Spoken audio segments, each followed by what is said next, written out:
Hello everyone, I'm Heather, and in this video I'm going to talk to you all about something not so pleasant, and that's seasickness. A lot of people who are interested in traveling by sea, specifically in going on a cruise, have questions about seasickness. And it's actually something that can definitely prevent people from going on a cruise, even though they might really want to, because they're worried about this.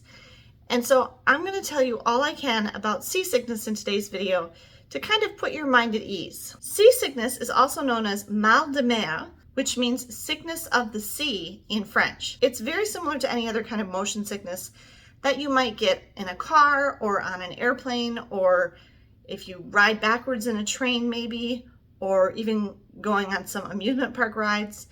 And it's the disconnect between what your eye sees and what your inner ear detects in the motion of your body. It really can happen to anyone, but some people are definitely more susceptible to it than others. You should know that if you already do have a tendency to experience motion sickness, especially when you're riding in a car, you're probably a little more likely to experience motion sickness on a cruise. There's another condition that you might have heard of, and that's mal du débarquement, which is sickness of disembarkation, or what we like to refer to in our family as landsickness. And this is the feeling of kind of wooziness or queasiness or nausea, like you're still moving after you get off a ship. And we've all experienced this to some degree. It's not as bad or as debilitating as seasickness is, but it can be kind of annoying. When I've experienced this, I don't usually need to do anything about it. It just kind of goes away on its own. And the general rule of thumb that I've found is for however many days you were at sea, that's about how many days it takes for the land sickness to go away once you get off of the ship. I personally don't typically get seasickness. I didn't even get seasick when our cruise ship, Harmony of the Seas, went through a tropical storm one time when we were on a cruise, and the waves were pretty big. But even I have personally experienced seasickness a couple of times. The most recent time was on our cruise to Alaska in May of 2023 on Holland America's Eurodam. And actually, there were 5 of us traveling together at that time, and 4 of us got seasick. And the only reason my dad didn't get seasick was because he was preemptively taking seasickness medication almost constantly. The big drawback to that is it did also make him very drowsy, and so he spent quite a lot of time sleeping or taking naps in his stateroom too. In our experience, even the seasickness medication or motion sickness medication that's marketed as being non-drowsy still does tend to make all of us a little bit drowsy. You can usually kind of push through it if you stay active and busy and are doing something. But if you're just like sitting there, maybe sitting on the deck on a chair or watching a film or listening to someone talk, then you're more likely to kind of get drowsy. My worst experience with seasickness was actually on a ferry on the Irish Sea, traveling from Wales to Dunleary, Ireland. That was an overnight ferry, I think it was overnight. And I got really seasick that time, but I was able to combat it simply by going up onto an outer deck, facing out and looking at the horizon. And then I'm going to come back to that when I come to the tips on how to deal with seasickness. The first tip I'm going to give you is if you really want to try a cruise, but you're worried about going on an ocean cruise where there's definitely more of a chance of having seasickness, then I would suggest that you look into river cruising. If you go on a river cruise, which there are some in the United States on the Columbia River, the Mississippi River, but they do tend to be very expensive. There's a lot more choice for river cruises in Europe. If you're an American, you're going to have to factor in the flight to get over to Europe. But if you're really interested in scenic cruising, many people really enjoy river cruising, and that could be a really good option for you. If you have your heart set on an ocean cruise, I actually have 3 tips for you when you're booking your cruise in decisions that you can make to help you prevent getting seasick. Number 1 is the bigger and the newer the ship, the less likely you are to get seasick. Bigger ships handle the waves really well. You're less likely to feel the motion on a big ship than you are on a smaller ship. All modern cruise ships that are on the sea today do also have stabilizers. They're kind of like fins that would go out from the sides of the ship, like this way. They come out from the sides like this, and then they help stabilize the ship in the water this way, so it doesn't, go side to side too much. The smaller, older cruise ships, you are going to tend to feel more motion, and that's probably why we all got seasick on our Alaska cruise. That was a smaller size cruise ship. And also the Alaska cruises that go from Seattle and also that cross from like the Anchorage area back to Vancouver, those are the ones you're more likely to get seasick on because you are out in the open ocean for part of the time or all of the time. Whereas if you are worried about seasickness on an Alaska cruise, look for a bigger ship and also look for an inside passage that goes out of Vancouver, Canada, instead of Seattle. The second tip I have for you is to choose an itinerary that's less likely to have rough seas. So you'll have to research this a little bit, but there's some parts of the globe and also some places during specific seasons that are going to be rougher than others.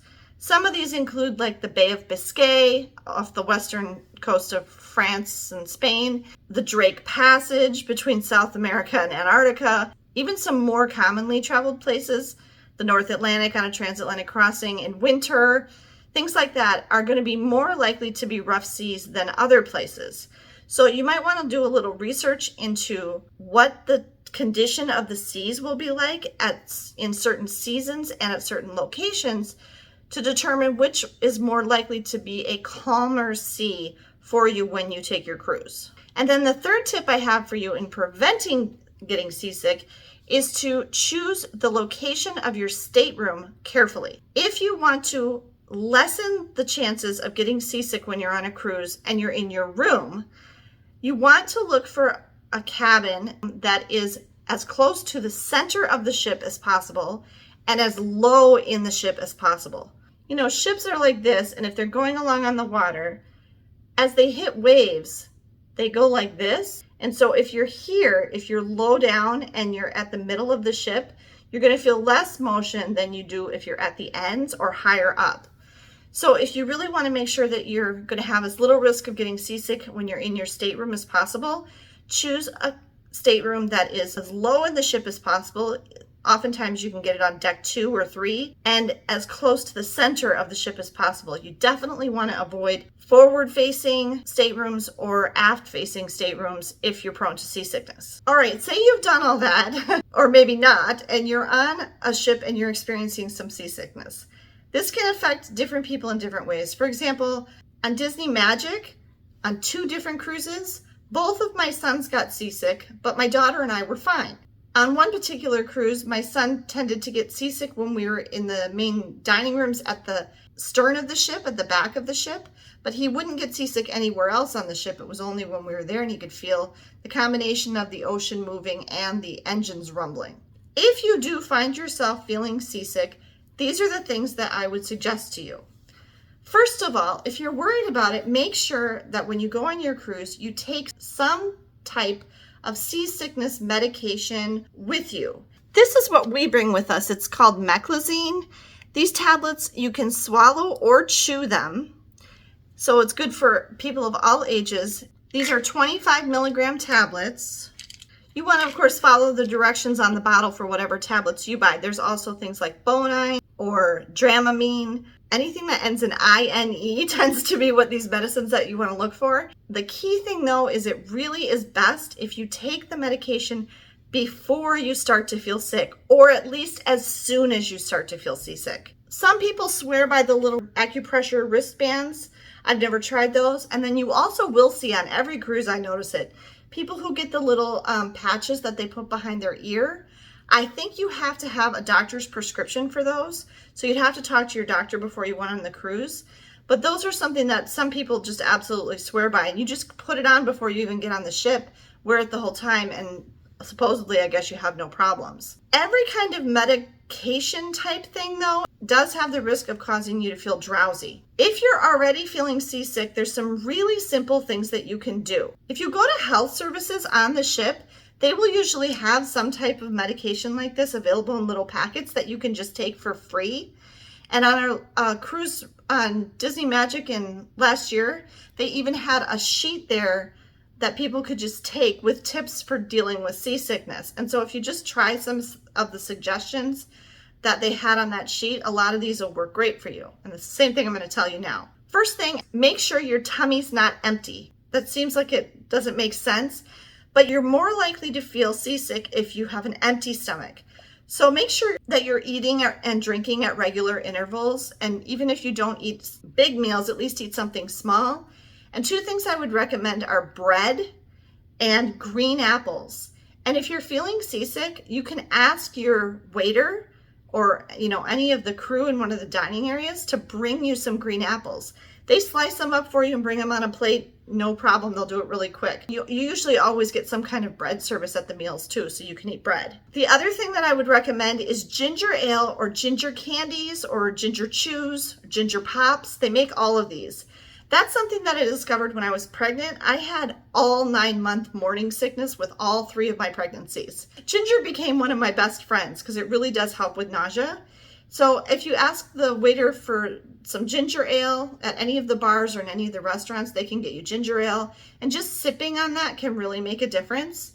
They might also have ginger chews or ginger candies in one of the shops, or you could buy those ahead of time and bring them with you. And then the 2 other things I recommend are go outside. Get out of the interior of the ship and walk around the deck, or just stand out on the deck.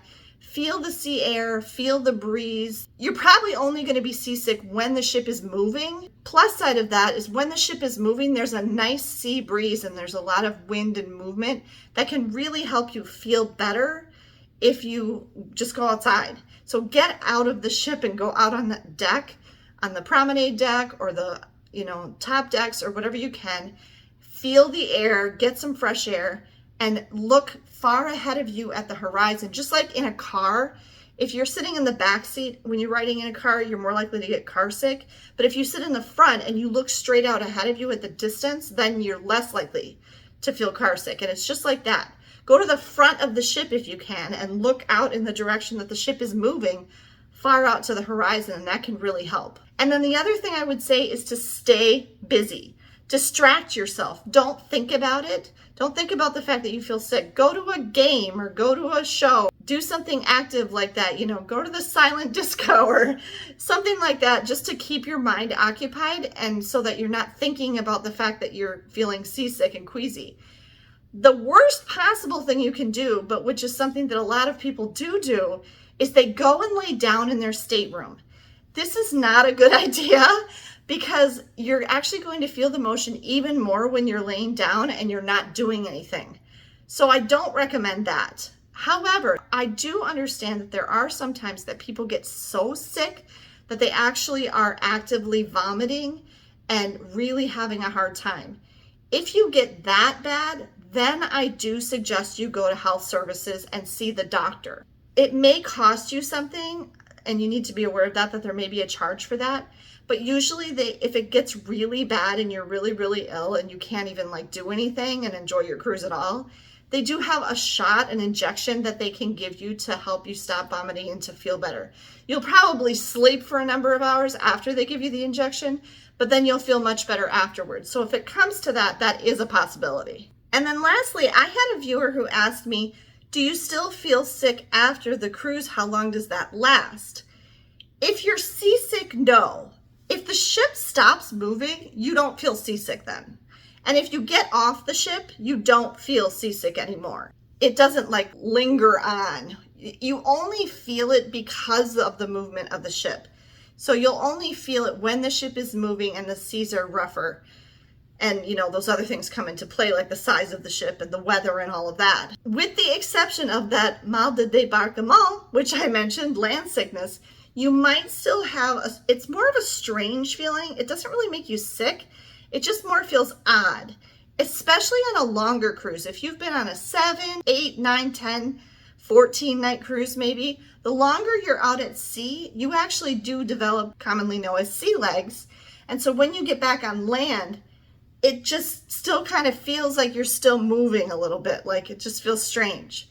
So that might take some time to go away if you experience it at all once you get back on land. It's not that bad, and you can do the same thing. You can take this same medicine or even like an antihistamine, like at bedtime, and usually that'll be enough to kind of calm it down and you feel a little bit better. If it gets really bad, obviously, then see your doctor, but there's not going to be much more they can do for you than what I've said already. The thing I want to encourage you though is it's really not worth giving up on your dream or desire to go on a cruise because you're worried about seasickness.